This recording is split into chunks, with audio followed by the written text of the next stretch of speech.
Zion Simons, Rabbanim Nichbadim, His Excellency the Israeli Ambassador, the Secretary of State for Communities and Local Government, the Right Honourable Sajid Javid, MP, His Worshipful the Mayor, President of the Board of Deputies, Vice President of the United Synagogue, the co-chairs of Finchley Synagogue, the heads of Mizrachi, Morai v'Rabotai, Ze Hayom Masa Hashem, Nagila v'Nismechavo. This is the day that Hashem has made. We will be glad and rejoice thereon. 2017 is a remarkable year of anniversaries. From the 29th to the 31st of August this year, we will mark 120 years since the staging of the first Zionist Congress in Basel in Switzerland. Then the first practical steps were launched to enable us to realize a dream of millennia, to have our own home in Zion. And then on the 2nd of November, we will be celebrating the centenary of the Balfour Declaration. And the celebrations in this country will be led by Her Majesty's government. And we are so heartwarmed through the knowledge that our government recognizes the centrality of the State of Israel for the Jewish people today. And a reflection of this is the presence in synagogue this evening of a representative of the government, the Secretary of State, Sajid Javid, MP. And Secretary of State, we appreciate enormously the fact that you are here in the midst of the frenzy of the run-up to the forthcoming general election. We would like to thank, through you, the government for the warmth and friendship towards our community and to the State of Israel.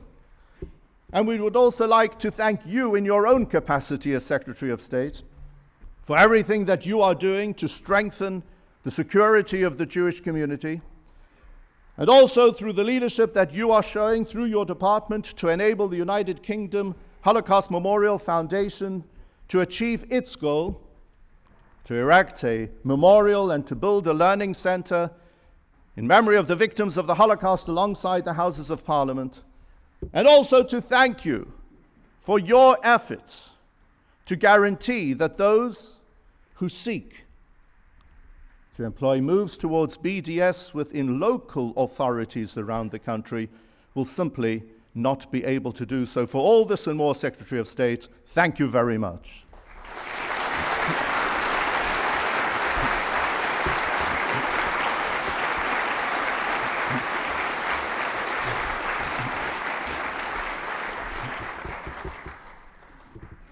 And then there will be yet another anniversary.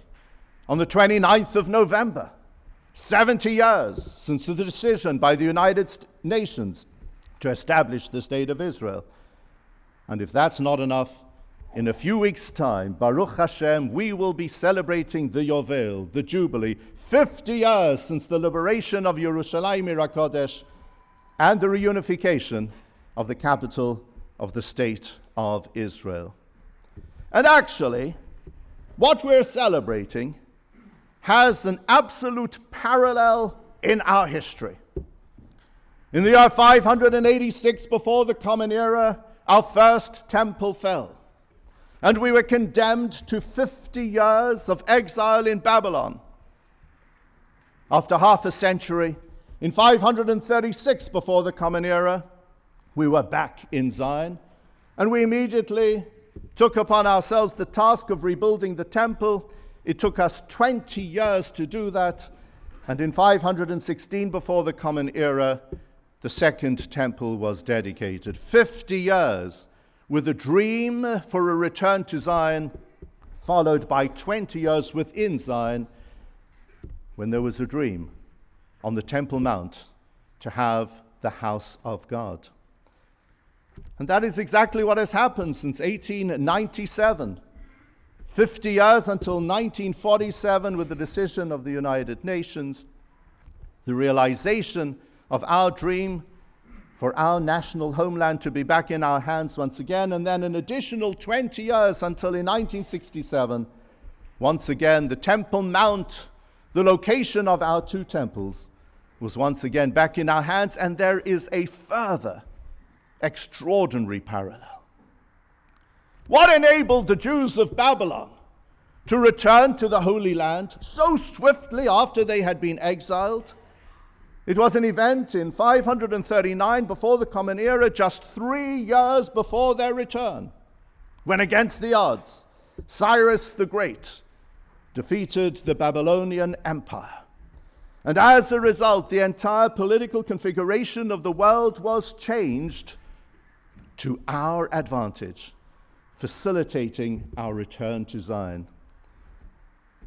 And in 1945, just 3 years before the establishment of the State of Israel, thank God we saw the end of the Second World War and the Shoah, as a result of which, against the odds, so swiftly we moved from a time when there was no light at the end of the tunnel towards a period of the remarkable establishment of the State of Israel just 3 years later. But we need to ask, why Israel? Why Jerusalem? Why Dafka, that particular piece of land? When Hashem commanded Avram, Lech lecha, it was El haaretz asher areka, to the land which I will show you, the land of God's choosing. And on 31 occasions in Chumash, Hashem refers to Bamakom asher yivchar Hashem, the place which God will choose. The land of Israel is the place of God's choosing. It is a land with unparalleled spiritual properties. And if that is the case with regard to the whole land, how much more so is it the case with regard to Jerusalem, the holy city? I don't know if you've ever thought of the suitability of Jerusalem to be a capital. You know, to be a capital city, you need to be it needs to be in a place which is accessible, a crossroads of civilization, a major port by the sea, or at the very least, on a river. And most significantly of all, the capital, as is the case with any city, needs to have an ongoing source of water, but Jerusalem doesn't tick any one of those boxes. In ancient times, the way of the sea took one from Egypt up to Lebanon, the King's Highway from Arabia up to Damascus. Nobody ever went close to Jerusalem. You'd only get there if you were forblonzed, if you were lost in your way, up in the hills and the mountains. Jerusalem's not by the sea. And remarkably, there is no river in Jerusalem. And water has always been an ongoing problem there. And if you've ever been in Yerushalayim for Rosh Hashanah, you've had a problem with regard to Tashlich. So how come was such a place chosen to be a capital city? The answer is given in Psalm 132, Ki vachar Hashem b'tzion, iva lemoshavlo. For the Lord has chosen Zion. He has wanted it to be his habitation. This is the holiest place on earth, endowed to the Jewish people for all time. And we appreciate how remarkable Yerushalayim is, and that's why we're going to be celebrating Yom Yerushalayim in a few weeks' time in such a special manner. And that's why Medinat Yisrael is so precious to us to this day. But you know, the name Yerushalayim is quite remarkable. It's a kriyuchtiv.